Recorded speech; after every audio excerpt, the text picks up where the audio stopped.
Yun, so ito na mga lods yung ating bagong keyboard na si Attack Shark, no. Ang model nito guys is K75 RGB. So ito yung pinaka-box niya guys. Ang ganda ng box, no.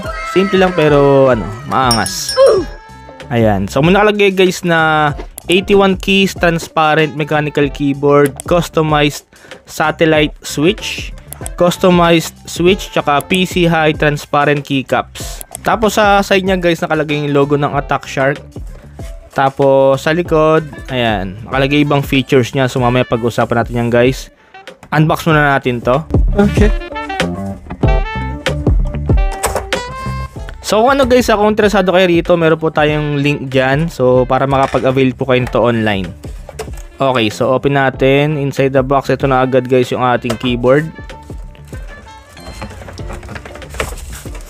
Lagay muna natin sa side. Tapos meron tayong Attack Shark, ayan, K75 user manual. So check natin guys kung gaano kalaki to. Ayan, so nandito guys lahat ng mga ano niya, para sa mga RGB buttons niya, kung paano siya ano i-customize. Ayan. Okay, so bukod dyan, syempre open natin dito. Meron pa tayong ito, yung ating keycap puller. Ayan. Tapos, syempre, yung ating charging cable, USB to C. Ayan, kulay white din. Tapos, meron pa. Okay. So, meron tayo dito guys, ano, extra switches. Ayan, 2 piraso. Tapos, sa kabila, meron pa ba rito? So, yun na guys, yung laman niya. So, ito na guys, yung ating Attack Shark transparent keyboard. Okay. So, ito guys, meron pa siyang kasamang ano, dust protector. Ayan. So bibihira to sa guys sa mga keyboard, malaking bagay ito, no. Ayan. Para pag di nyo gagamitin, pwede nyo i-cover. Okay.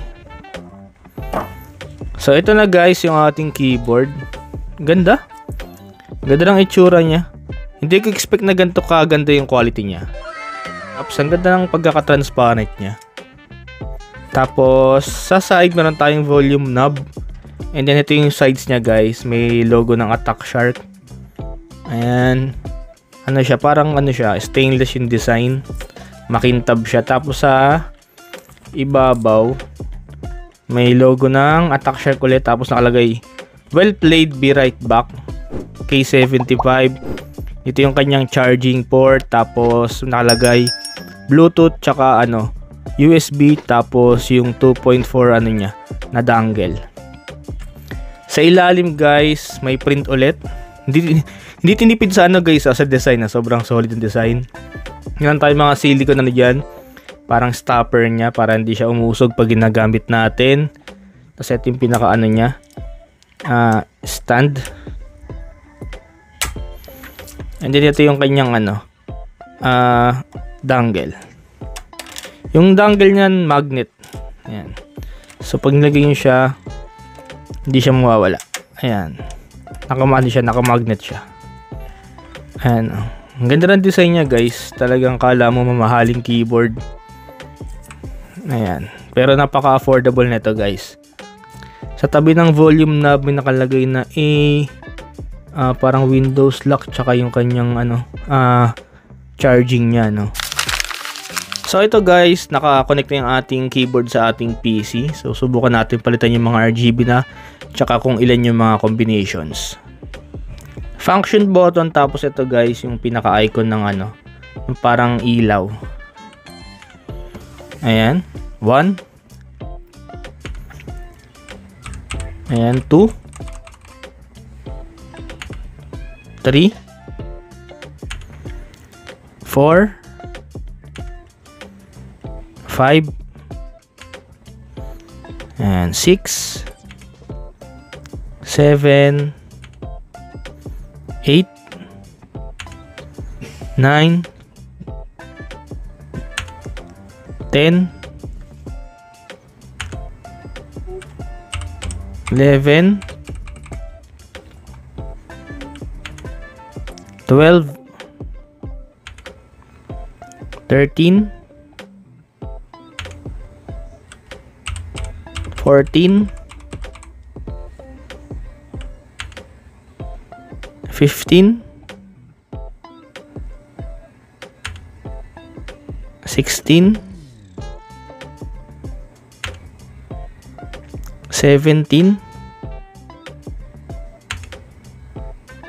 Yan. So, 17 ano siya. 17 na combinations, guys.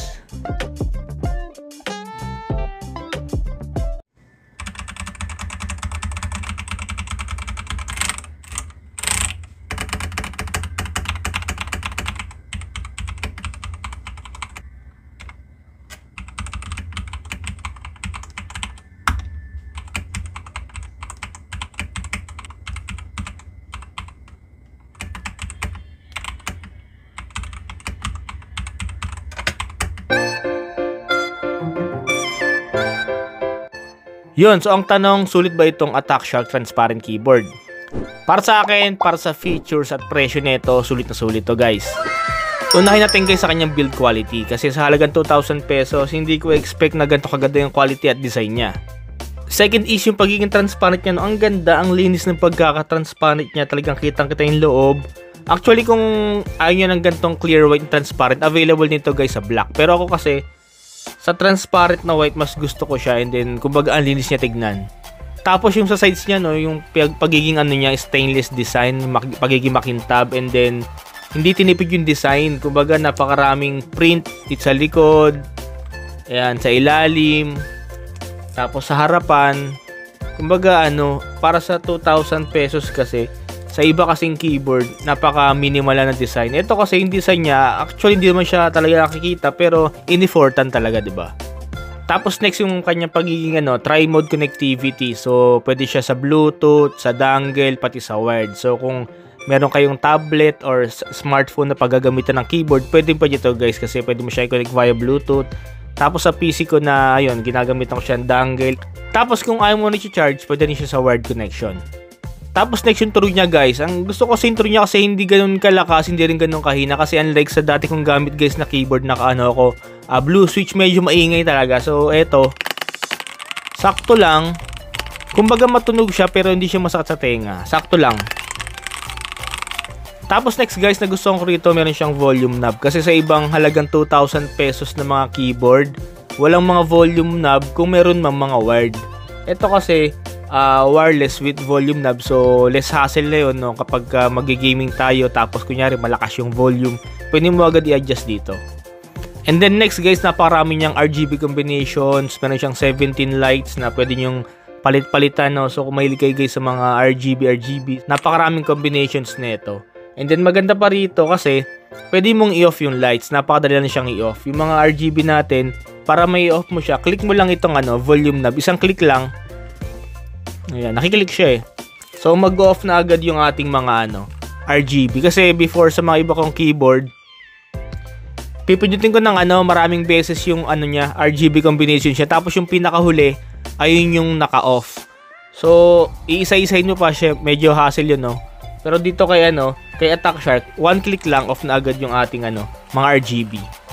And then last guys, meron tong kasamang dust cover. Maliit na bagay lang to, pero natuwa ako kasi first time kong makapag-avail ng keyboard na may kasamang dust cover. Kasi di ba guys, sa ating mga PC hindi may iwasan yung alikabok, no? So eto, after mo gamitin, pwede mong ibalik yung dust cover niya. So para ano siya, safe siya sa mga alikabok. Kasi sa mga before ko na mga keyboard na nasa 3.5 pa yung iba kong keyboard na walang kasamang ganito.